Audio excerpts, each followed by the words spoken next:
and then show him the difference between the Sphinx and the others that walk the life. Why is it you think that when Napoleon and the Grenadiers came out onto the Giza Plateau and they saw the Sphinx looking negroid in all of its glory, they went crazy and blew the nose off by sending 19 shot rounds into the nose and then coming back and climbing it and pickaxing at the nose, and now they act like they don't know what the Sphinx used to look like.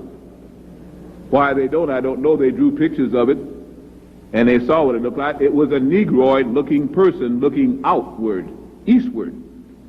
And it showed again that in front of this big pyramid they put this skull and this animal. Three of the secrets of this pyramid, and there's 7 secrets of the pyramid. 3 of them is that the head of the man on the Sphinx and the body of the animal simply shows that, if you notice, there's wings on the Sphinx, there's scales on the Sphinx, there was a tail on the Sphinx, there were claws and hooves. It showed that everything that moved, crawled, or flew on earth was subjugated or was dominated by the chief creature of earth, the Son of God, the man's head. But everything on that man's body of the Sphinx needs those other things to survive, until which time its consciousness rises enough and can outgrow them. It can eat fish. It can eat anything that moves and crawls, snails and everything else.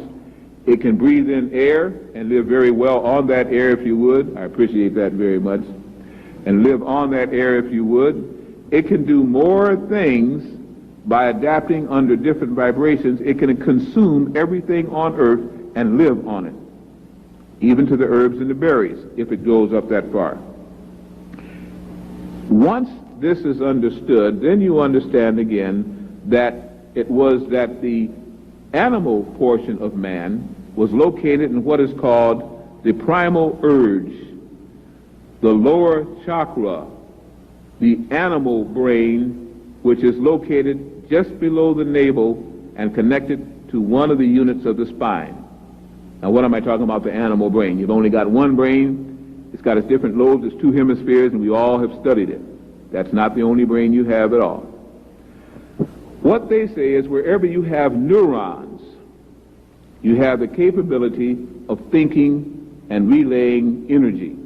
Neuron centers in the brain are connected to what they call glia cells. Glia cells are connected to what they call axons. Axons are connected to dendrite, and dendrite stems are like conjunction boxes, or what they want to call the junction boxes for electricity. They run from one neuron center to the other. All that simply means is you have a place, like a computer, that can think and process thoughts. Then it has a coaxial cable that gives it the energy. Depending on what kind of energy comes through there, the computer generates more energy. The neuron center can generate more thought. Then, based on how many programs you have in that neuron center, how many programs you have for that computer, the computer can be smarter or dumber.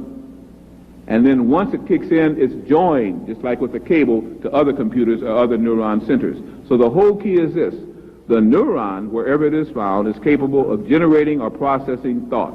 That's all you have to know. And if you doubt me, go look up in your physiology books tonight, come out tomorrow, and we'll talk about it. If you understand and agree with me, let us move on. Anywhere you have a neuron that is linked to other neurons or to the spine or to nerve centers, that means that neuron can function. What is a neuron supposed to do? Generate and process thoughts, coming and going. You have a collection of neurons up and down your spine, and in certain pockets throughout the body, one of which is what is called the solar plexus. And just a little bit below it, above the spleen and above the navel, you will have a neuron center. That, I claim, is your animal brain location. That is why in the Oriental philosophy, in the Yoruba philosophy, even amongst the ancient Zulus, concentration upon the solar plexus with energies coming in either from the moon or the sun will turn a person more like into an animal than before. You can act like an animal and still be human because you are an animal person.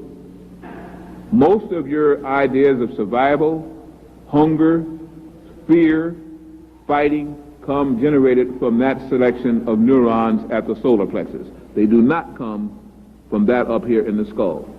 In fact, you will find when you get really uptight, what does it say? My stomach got in knots, I couldn't talk, I just felt pain here and I was all uptight. That is your animal brain talking, taking over, to fight or flight, to fear or love, to hate or to detest. These are all animal passions, and that's why they call them. These are the emotional hubs.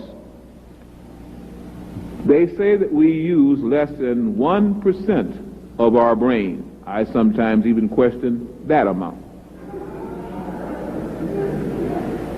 The reason why we don't is because we are usually ruled by the animal body and animal brain, which has got so used to dominating man that now man is more animal in many cases than, what can I say, some of the animals. Some of the animals will not kill in the way man will now kill, or human will kill. Animals in general will fight to a point where one gives up, turns belly up, and the animal growls, postures, and walks away. Man will blow you away, human will blow you away now for no reason at all. We have become more animals, and therefore those sections of our neuron centers work better than the one up here. So much here, this thing up here has nothing to do, it's getting rusty. It gets a lot of mucus around it. Its ends burn out and it won't fire correctly. You begin to really try to use it, you get a headache. You use it even more, you begin to get boils and breakouts because the energy has to drive out the pus and stuff that is coagulating the machinery. We don't use it. And there has been a lot of interest to stop us from using it, especially those of the sons of God and their offspring. Why? Because mankind and human was taught by mankind that if ever the sons of God would awaken to the power of using the upper brain power, they would become so devastating, so frighteningly auspicious, that everything on earth would tremble